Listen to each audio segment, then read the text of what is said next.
সকলকে একটি নতুন সকালের শুভেচ্ছা। কেমন আছো সবাই?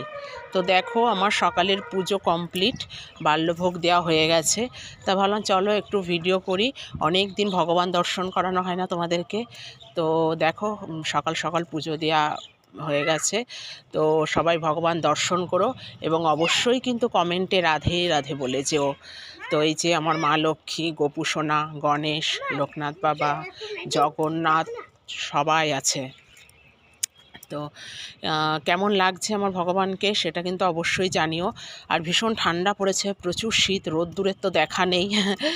আজ ৩-৪ দিন ধরে কি তারও বেশি, মাঝে কয়েকদিন আবার উঠেছিল, আবার কয়েকদিন যা তাই, ভীষণ মেঘলা ওয়েদার, খুব বিশ্রী মানে অবস্থা।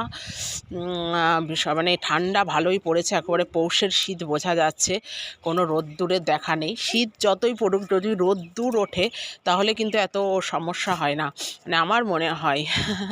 এখন আর কি করা যাবে, এটা তো আমাদের হাতে নেই। তো যাই হোক, ভালোই শীত, তবুও চেষ্টা করি সকাল সকাল পুজোটা দেওয়ার, কেননা ঠাকুরেরও খিদে পেয়ে যায়, রাতেও অনেক আগে খেয়াই। তো ওই জন্য মনে হয় আমার, এটা আমার মনে হয় আর কি, যে তাড়াতাড়ি ঠাকুরকে একটু সেবাটা দিতে পারলে নিজেরও ভালো লাগে।